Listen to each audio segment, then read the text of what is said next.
What's going on, guys? You are tuned into the Wholesale Real Estate Nightcap, and my guy Corderos took that literal nightcap. He's going dark on y'all, man. He putting y'all put y'all in that dark mode, man. On your phone, you know how you put that dark mode, everything turn black. I mean, it's so much to the point where I forgot that dark mode is a thing. I'm just always in the dark mode. See that he has the luxury of being in dark mode because the light skinned brothers could go dark mode and still be seen. If I was in that dark mode, that dark shirt, y'all wouldn't even see me up in here, dude.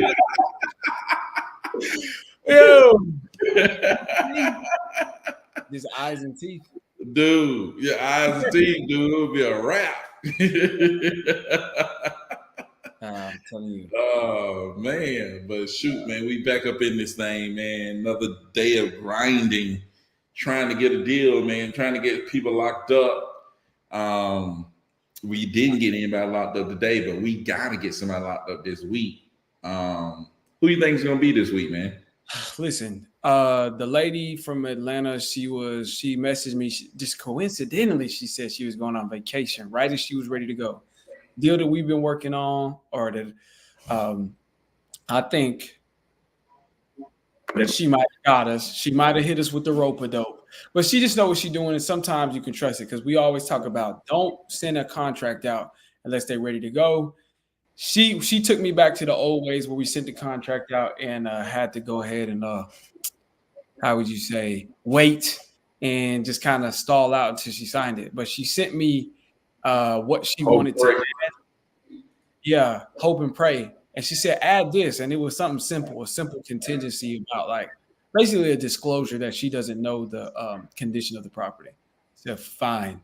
But she said, once you send that over, I'll be ready to go. And then she said, but coincidentally, I'm going out of town today through the 20th. And I'm like, oh, I said, will you be able to sign it? She said, hopefully. I said, I don't want to.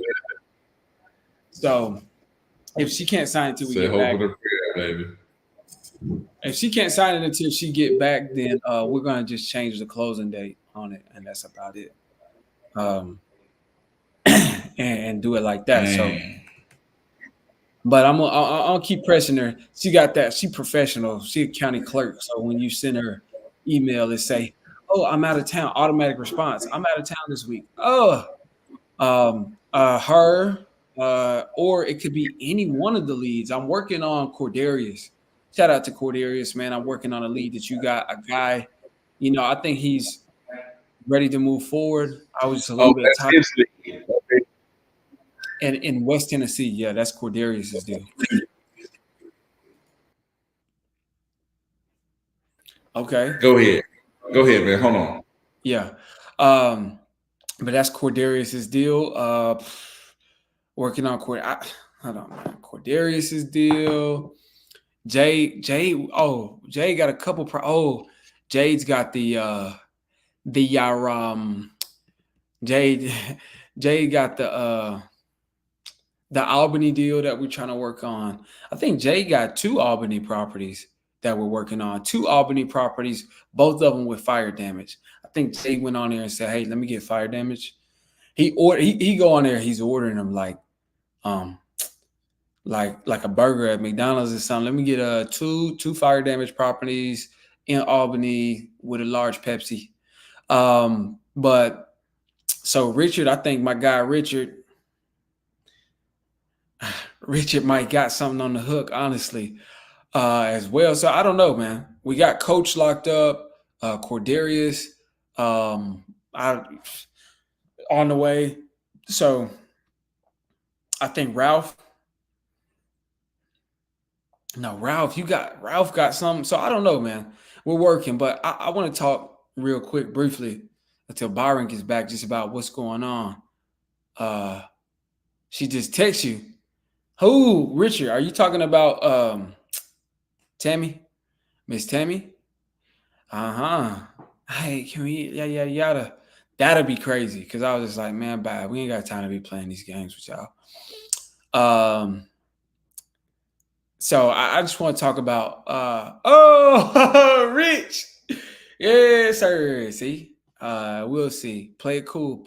You play the nice guy. I guess I'll play the bad guy if need be, man. But just want to talk about the market and what's going on, man. It looks like at least I can give an account to what I've been noticing. And that's that we're noticing an influx of leads that's coming in of people who just bought their house in 5 years or less. And usually it's like 1 to 2 years or less. And they need to sell. That means I'm noticing that people are already in a tougher position after just buying the house, but they don't have much equity. They don't have a lot of equity to play with. So it's kind of hard to get them something, to get them a deal or get their property locked up. So that's something to consider. So I would say I'm sorry that we couldn't help. Please let me know if you change of heart. You don't want to sound too desperate. I mean, again, you can play the good guy, I play the nice guy, but you said, please let me know if you have a change of heart. Kind of does sound, but that's a good point. Like, I'm sorry that we couldn't help you. You kind of got to stand firm too. Please let me know. Because if you say, please let me know if you have a change of heart, I would say, I like the direction you took it, but I would say, I'm sorry we weren't able to come to an agreement, but just let me know, if there's anything else we could do, if we could help, if there's anything we could do. If you say, if you have a change of heart, that's kind of, I don't know, it's late, man. It's late into the day. But ultimately, guys, I've noticed a lot more people doing this. I've noticed a lot more changes in the market. I think, and I am not a market expert. I'm not an economist. I am not an attorney. I'm not a real estate agent. I am not a scuba diver. And I do not, by any stretch of the imagination, I do not skydive. I don't do that. I'm not a professional skydiver, but I do talk with sellers all day long just to kind of get a understanding of what they need and providing value. And one thing that I've noticed is that these people are getting in tighter and tighter situations. And also you get a feel for what's going on in their lives. Like, what got you here? What do you need? And people are just like, not everybody, but I'm just noticing that a lot more people are like, oh, my business is suffering, or this and that and this and that. And so I say all this to say, one of the best things will be to go ahead and help people, or to one of the best things will be to go ahead and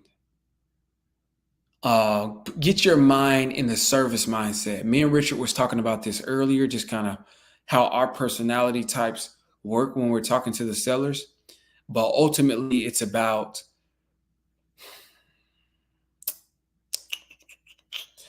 understanding that everybody has a problem and you got to be willing to solve that problem. And so the more problems that open up in the market, the more likely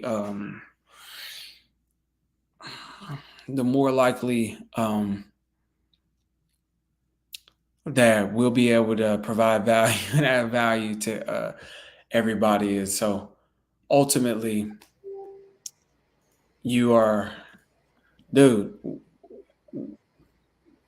come on now. You about to get me, you about to have me. I had a good lead, man. I had a good lead. I had to check on it. Had to check on a good lead, dude. Had to check on a good lead. And it's in Fitzgerald. Yeah. It's a good lead in Fitzgerald. So I had to check on it. You know what I'm saying? What is tough? Did you go? Oh, Rich said, just says, okay, I'm pretty sure you already down here. Phil says, hey, Cordero, Mr. Phil Banks, what's up? Shout out Did to you Phil. hit? Spot on. Charm. Charm is my VA, man. She was a VA when I first got started, and me and Charm kind of grew. And she was one of my first and one of the first people to join my team. And man, got a lot of experience. Her and I both got learned a lot together. Charm is just one of those people, guys. Charm, I will reach out. I've been meaning to reach back out to you, Charm. So thank you for reminding me. But I definitely will reach out to you on Skype so we can talk about this. I would love to talk about moving forward. But Charm, don't let Byron know. I don't want Byron to kind of. Charm is good. Charm is good. So Phil says, "What do you do when your seller says they changed their mind and want to cancel your contract?" Go ahead and get them, Cordero. Seek them. Well, now I'm gonna be real. If it depends on what they're talking about, because I'm not trying to like make nobody feel uncomfortable or lock them in. But when we when this happened, let's say it's a deal that me and Byron are both working on, and they'll say something like that. I'll be like, Byron, they said the first thing Byron say is, well, we under contract. We can't do nothing. I'm like, yeah, man, but they, you know what I'm saying? They got this going on or that going on. So ultimately what I do is I just be patient. Don't panic. Don't respond too quickly to it, and just be patient and just kind of hear them out and understand their situation and let them know, try to understand their situation. And this is how to immediately respond to the seller. And then we can talk about the format, what you should really do, actionable steps.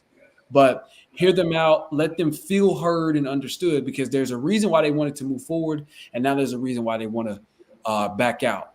And then take the time to explain to them that you still have an obligation in the purchase agreement to move forward, but it's less about threatening them, because some people, when they make their mind up, they ready for a fight.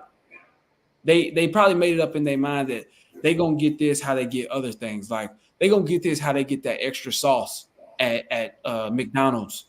They crazy to you. And so if you go in, well, that's why I'd be like, Byron, what's going on? What you think? I'm like, Byron, no, we can't say that. That's not gonna work like that. That's gonna end up in a fight. And when you fight over, there's no winners in a fight. And so ultimately it's about explaining to them, help acting as a professional. And like 9 times out of 10, where they're like, man, I don't want to move forward, it's because of problem that they have. And it's because they feel we've already gotten to the contract. It's because they feel like some level of uncertainty or cold feet. And so your job is to help let them know, listen, it's not about reminding them that they don't have a choice. Well, you stuck anyway. That makes them feel more uneasy. But letting them know, hey, remember, this is the solution to your problems. This isn't the problem. This is actually the solution. And we're going to make sure that you're taken care of every step of the way. We're going to make sure that we get you what you need and we can deliver. We'll be able to close. Just let me know, is there anything else that we can do to be more accommodating, that maybe we can, give you some time after closing in the property. So that way you got a little bit more time after you get your money or your funds. Or do you need help? Do you need us to help you find your next place or whatever? But at no point in time am I really bringing up the fact that, well, you locked in. You can't go nowhere. By the way, I'm not trying to do that. I'm trying to basically sidestep their concerns. Hey, I want to get out the contract. What do I got to do? Well, I understand, what's going on? That's I'm going at it from that angle. Talk to me. Why you feel that way? What's going on? And then they start telling me, well, this or that. Well, I completely understand, but I just want to, we're going to I'm going to start talking to them like, yeah, never mind what you said. Let's go. I need you to feel more confident. We're going to get there, right? And so that's going to help, because you need them working with you. You need them working on your team. You can't have them working against you at any point. So this whole putting a gun to their head and saying, look, I got the contract, dude. You ain't going to do what you going to do. You can't do nothing. I'll sue you. Then you probably will end up in court with that mindset. And so you got to make sure that you're being a lot more diplomatic, but it's also about making them feel comfortable. That's how you handle the seller, and then moving them, handling their. Alex Hormozy broke down the difference between obstacles and whatever things that stop you from moving forward with the sale. But that's how you handle those things. But now also I would say once you hear that, if you start feeling some uneasiness about the seller, immediately go file a memorandum. Immediately file a memorandum. That's actionable. After you get off that call and you like they once you talk to them to a point where they feel a lot better about moving forward, then you should okay. Now they're at bay. You put that fire out. Go file a memorandum on that property. Right. I know some cats that I heard this before. They file memorandum on every single property that they have under contract, and Byron, that guy. That forced the guy to sell a property in Statesboro, man. Yeah, and also too, I mean, that way, let him go. you know what, dude? I found like you can't do the whole gun to the person's head and force them. Like, bro, you gonna get over here and do this, and I've done that, and it can work just because off the strength, you know, you're in the right because you've signed a legally binding contract. But what ended up happening? And you're right, John. You ain't lied. But ultimately, when you sign a legally binding contract, they have an obligation to deliver on. You have an obligation to deliver on. And so when they say I don't want to do it, that's like us getting to the close and say, I don't want to pay no money. I don't want to pay you that for no reason other than I just don't want to pay you. So it's just like nah. And so what I found is that a lot of problems can get handled just from caring about that person. And 9 times out of 10, it's a real underlying, under the surface problem that they didn't feel comfortable expressing. So if you attack that and help them feel confident, you can move forward. But Charm says, I love watching you do this, Cordero, for years. Been really recommending this and me do the social media marketing for you. Yes, you have. A lot of stuff that I do now, Charm was recommending. So Charm is a social media marketer. Charm, cut it out. Hey.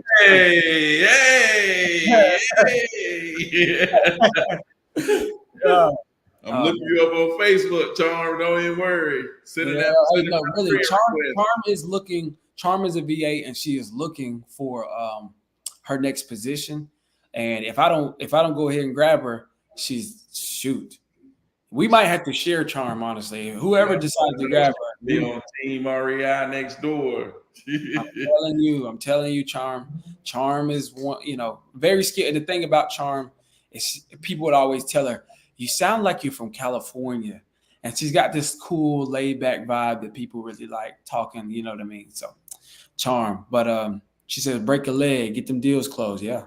Get them deals closed. Let's go. Yeah, that's what we're doing, man. But yeah, you could put the gun to their head. That's a very good question, Phil, because you run into that and most people don't know what to do. Don't panic. Don't be like, oh, this is a problem. It's just every problem has a solution. Every problem has a solution. Yeah, no doubt. When you start to get in that mindset, there's like nothing, you become unstoppable. That mixed with 10X. And so when they do that, just and then file a memorandum and just make sure that you're staying deep in contact with that person. Check in them. If you was checking in on them once a week, check in on them twice a day until you close from that point. I just want to make sure you could find different reason to keep that person in connect. Call them and say, hey, I just wanted to check and see. Did you want your check in cash or did you want them to wire it? Okay, you could be 3 weeks, a month from the closing. Just call them and ask them that question. Hey, this is after you dealt with the fire, after you got the property, the memorandum on the property. Then stay in touch with them, touch base with them. Do not let them get out of your grasp because it be that time where they sit alone and have time to think and that time to talk to they boyfriend or their girlfriend. And you're like, baby, we need to do this, baby. Baby, we need to do that. We can get more money, baby, and all of that. Like old boy, you just yeah, like a lot of people I was talking to. But Richard, I was just about to say, Byron, can you tell us, by the way, a very important part? What is a memorandum, and how do you file a memorandum on the properties? He said, "What is a memorandum?" Right. Hey, I can actually tell you probably more about Miranda rights than I can about a memorandum. But, but I know what the memorandum does is clouds the title, right? It's basically recording your contract with whatever county it is to let them know, hey, look, I have a legally binding contract here with this person and you know what I'm saying, is filing it correctly with the county or whatever county that property or whatever is in. That way, when they go to try to sell the property, right, it's going to come up in the records because you recorded it, right? That what we call clouds the title. Yeah. There's something that needs to be cleared up before you can actually close on the property. Perfect. Right.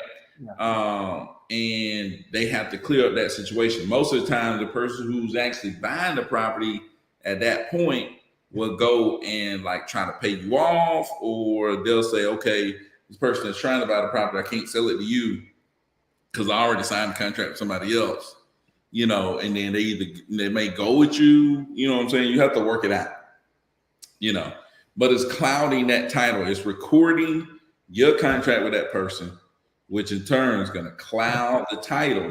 So when they go to the attorney's office, title company, when they run the title to see, hey, is anything tied to this property that needs to be handled before it changes hands, your contract gonna pop up. Yeah, exactly. You know, they can't get around, and a lot of people, there's a lot of different reasons why one would cloud the title. Obviously, in our case, we got a purchase agreement to purchase, and we cloud it so that way they can't sell it to somebody else. But sometimes real estate agents do this when we have a listing agreement on the property, and the seller tries to sell it behind their back or something like that. There will be a cloud on it that's saying, "Hey, I have dibs on this property." You know what I mean? But it's similar to like a lien, but without like a direct amount attached to it. So it's not like a monetary lien, but like Byron said, it's like what needs to be cleared up before it can move forward, and how does one go about filing a memorandum? Is it the same in each county? Is it different in other counties, or do you go to the title company? How you do that? It's different in each county. You need to call the county superior court and, you know, just ask them, hey, look, I'm trying to file a memorandum contract. You know, what is y'all's process? Yeah. Most of the time, there's a way to come in and file, and there's a way to e-file. Of course, the workers there usually, you know, don't want to deal with people. So they're going to encourage you to take the route that where they don't have to see you. You know what I'm saying? So they're going to say, go try to e-file or go online and do whatever. So a lot of times you can go online and do your e-file and try your best to follow the directions. You know what I'm saying? You know, they don't want to help you at all, even though their whole job is to help the people of the county. They don't want to help nobody. So, you know what I'm saying? Sometimes you just got to go for what you know, unless you got somebody that's, you know, and that actually is interested in helping people. You know what I'm saying? I remember there's a property we was flipping in Clarksville. Yeah. I that was such a valuable lesson because I mean I knew that already, but the way Byron did this was so smooth. We were trying to get the electric turned on, and one lady we called talking stupid stuff, talking about Byron's wife need to come up there in person. Byron's all the way in Georgia. This person's in North Tennessee touching Kentucky, or this property was touching Kentucky. So saying something silly like, oh, your wife needs to come and give us her social security card. Are you married? I'm like, yeah, I'm married. She was like, oh, well, your wife got to come up here and do that. For an electric. That lady was putting her own personal problems. She just mad her husband don't listen to her. We need to listen to your wife more. Matter of fact, I won't do anything till she comes here. What are you talking about? What are you talking about? She has nothing to do with it.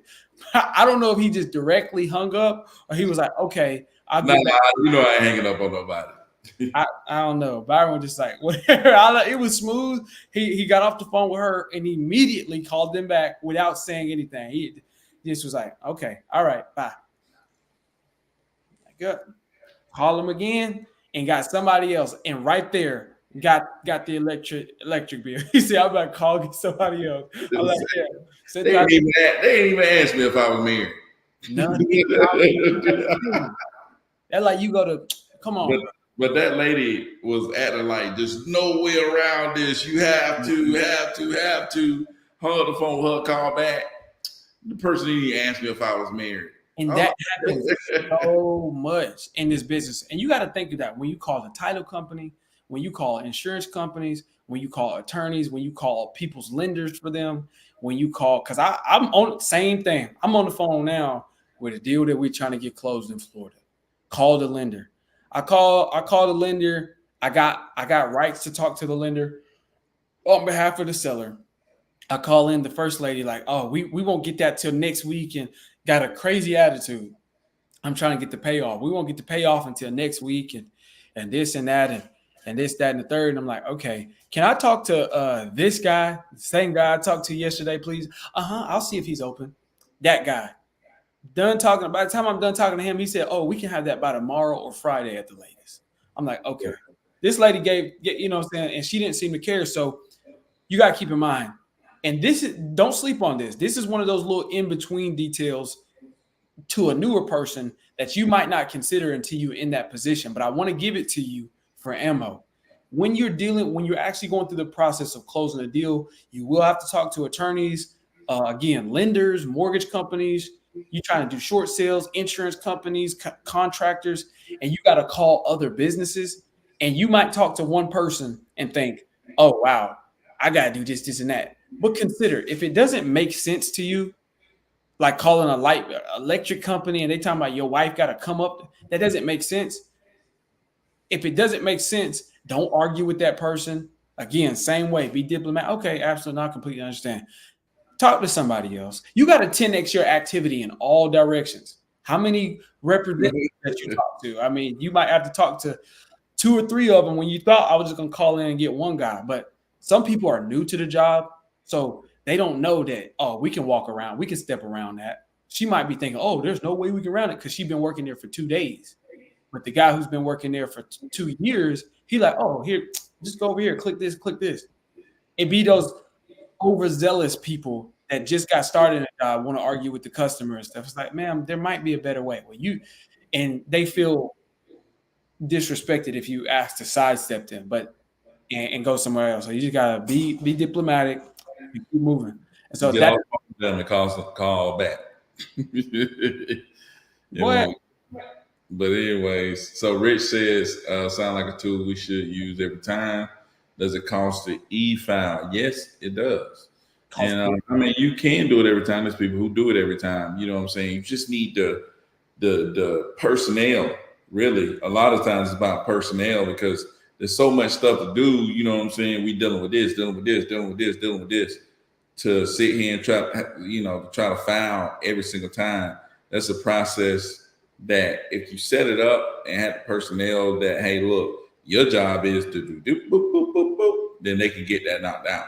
You know what I'm saying? But, some people don't even want to file it on random, some people don't necessarily care for that. A lot of times I don't really care for it, Yeah, I mean, and also too, too busy chasing the next deal.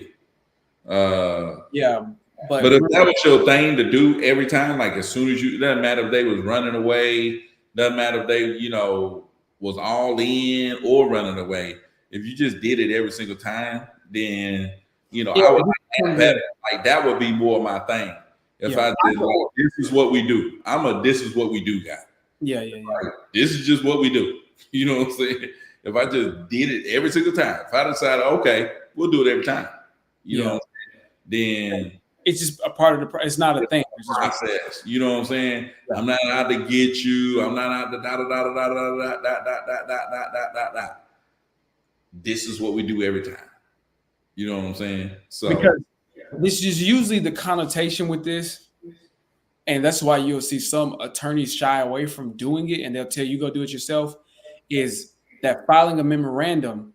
It's kind of negative. It's almost like you have a disagreement with the seller. That's why you have to do it. But you want to kind of lean to having a good enough rapport with the seller, connecting with the seller on a like we all on the same page. Before you even sign the contract, I need you to make sure this is something you want to do. Like, So that way, the idea of you backing out, that shouldn't be a question because we've already established that this is what you need to solve your problem. You truly have a problem. This is a solution. But don't say that, Richard, because how I got to this point, I wasn't always at this level. I had to take some L's. There was one time, there was one month in particular, we had 3 deals all at once. Take our property. We was locked up, going to the closing table all at once, 3 deals. They all sold to somebody else. Gone. We were under contract. A month before, weeks before, days before closing, these people just sold their house to somebody else, disrespected the mess out of us. We should have filed a memorandum on every one of those people. And we actually had the chance to. Once we felt like that seller was getting shaky and disagreeable, then we could have filed a memorandum just to protect our interests. But I think I was like, same mindset as Byron on that. It's kind of like if it's something we do, then we know to do it.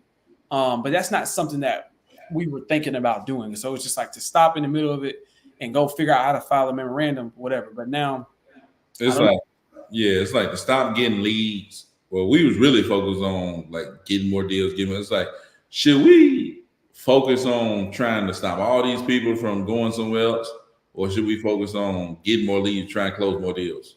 Yeah. We chose, let's just keep focusing on getting more leads, close more deals. Yeah.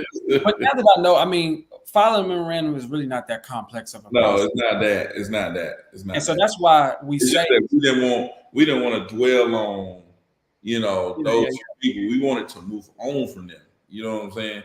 We wanted to, we wanted to just keep it moving. We wanted to focus on keep the main thing, which is more business. You know what I'm saying?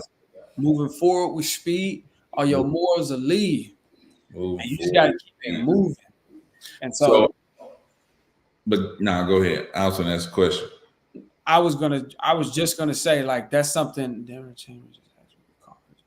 Let's call it tomorrow. But I was gonna say, like, that's something when Richard says do that on every deal, might need to start doing that on every deal. Because I'd be dang that happened to me again. You stupid. Hey, quick question. Who's Deborah Chambers? Oh, Deborah Chambers. I don't know, bro. I talked to it's just what I'm saying is at this point they'd be like, hey, this seller I'm like, let's just talk to him. I don't know. I'll figure it out once I get on the phone with him because at this point I'm just talking to so many people. I can't. Some of them I can recall, but some of them I can't. Deborah Chambers. The name sounds very familiar, so I'm just like, I'm pretty sure Richard remind us. But anyway. All I need is you to get them on the phone and call me or tell me to call them and I'll call them. But when that's happened, send me the address, phone number, and name. And then while I'm on the phone, because to me, it's all the same. If you got a lead, a PPL lead at that, all I need is to be on the phone with them first. And then they address really on Zillow. Yeah, for sure. So I got to ask a question. You got a person wholesaling, right? They wholesaling one deal every month or so. Okay. How do they go from wholesaling one deal a month, or one day every other month to consistently wholesaling, let's say 3 deals a month, or at least doing 3 deals a month? Let's say, how do they get to that next level of hitting that, go from 1 every other month or something like that to going at least 2 to 3 a month? How do they go and go from that level to that level? I'm gonna go broad, general, and then a little bit more narrow. General, 10x. General, massive action is the cure-all. So just do more of everything. Do more in all directions.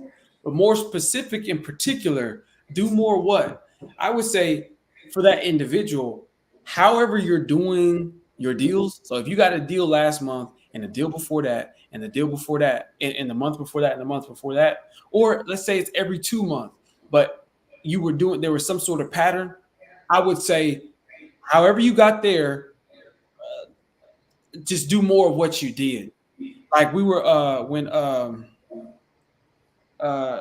Shaw, when he came and he's telling us how he did the text message. I I didn't say, all right, dude, take all that money and go to PPL. Take all that money and start cold calling. He got a deal from texting. So take that and build your text late into it. If that's what worked, then double down and triple down on that, right? I would say that that's the best place to start. At some point, the idea is to grow your operations. All of the big guys who are doing 100K months, $1 million months, so on and so forth in this market, if the ones that you can see on YouTube, because I don't know them, right? I mean, I know Byron, I know how he getting down, you know what I'm saying? Go toilet type status. But all of the ones from what I see, if they're willing to share what they do, they don't just do one thing. So they're doing like PPL or some version of PPC, some internet inbound leads, cold calling, cold texting, cold outreach. They have all their different ways to get leads. So at some point, you want to have multiple different streams of lead flow. But the point is, you have to increase your lead flow. That's how you get consistent deals. And when you increase your lead flow, that's going to put more pressure on you to increase your dispo, to increase your transactional coordination, and all of these things. But it starts with increasing your lead flow. That increases your deal flow, right? And so I would say, yeah, and another general term, more contacts equal more contracts. The more people you tell what you do, so on and so forth. But I think more specifically, this is not a question of how to get to your first deal. This is a question of, if I'm doing deals, one deal a month, one deal every 2 months, how do I get to the point where I'm doing 2 deals a month, 3, 4 deals a month? However you getting that one, scale it. So if you're texting 10,000 people a month and that gets you one deal, and you want to every month consistently, and you want to get to 5 deals a month, then you need to be texting 50,000 people. Take that money and reinvest it back into your business and buy more texts, buy more contacts, and make that, and just go in, keep your head down, and then you can grow it that way. What would you say, Coach Scott? Nah, I think that's awesome, man. It's like, I always think about, look at the deals you've done in the past. How did you get the deals? Who did you sell the deals to? That type of thing. And then double down on that. They coming from a certain area. If you get them through a certain method of texting or cold calling or bandit signs or, PPC or PPL, whatever you get them, double down on that. And double down on where you're getting them from. If I'm getting them from this area, double down on that.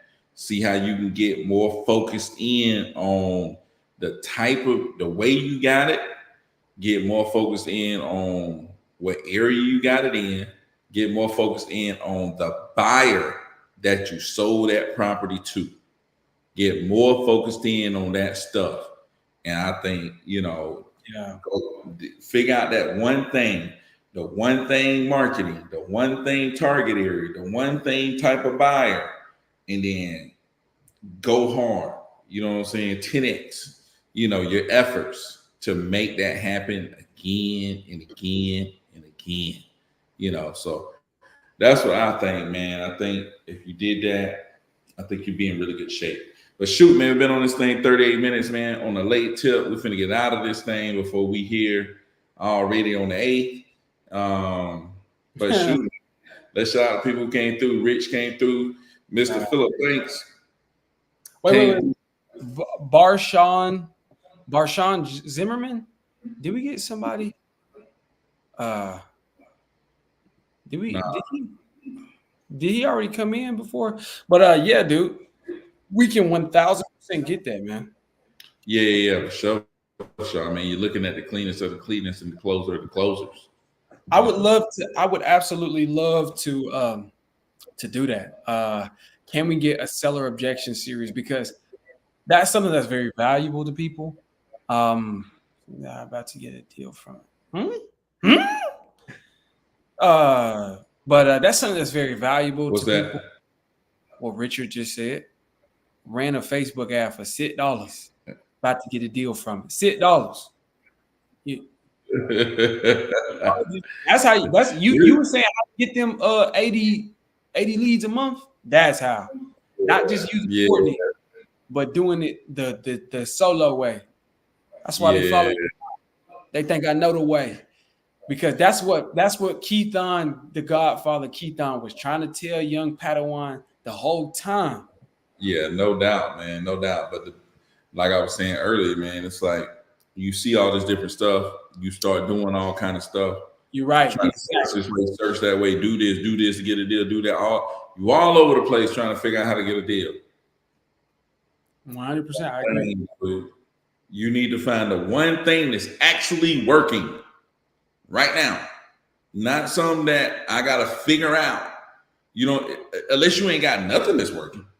You know, what do you? Hold on, let me ask you a question. What do you do when you don't have nothing that's working? Like, then you need to call on guidance, the correct guidance with massive action is going to lead you to success. Yeah. You know what I'm saying? It's like, so call on the people who are doing deals. You know what I'm saying? You know, call on the people who are that you know for this person is doing deals. Yeah. What are you doing to get these deals? And just copy exactly what they do. What if what they do? I'm copying your paper. But what if what they do? Copy your paper, dude. You say, okay. Hey. I tell you what, if Richard, if you close a deal, if you close a deal from $6, copy his paper, bro. Copy your paper. I got bad vision. I'll copy paper for a while. I used to get. I was good at school, but one time you get that angle. Hey, you get that right angle, right? Hey, you get that angle. You gotta play it out when you get caught looking. I think he was thinking. We go right back to the page. Hey man, I'm trying to tell you, man, you gotta call up the people who doing deals. But I'm just saying, if you're doing something, if you look back like, damn, I've done a deal. Okay, what did you do that worked? Double down on that, because it's like you're missing more deals trying to figure out something else and not paying attention to what actually worked. Yeah. You missing out on deals. The deals are sitting there with you. They're sitting there with you. You just not focused in on the deals that's right there in front of you. Yeah.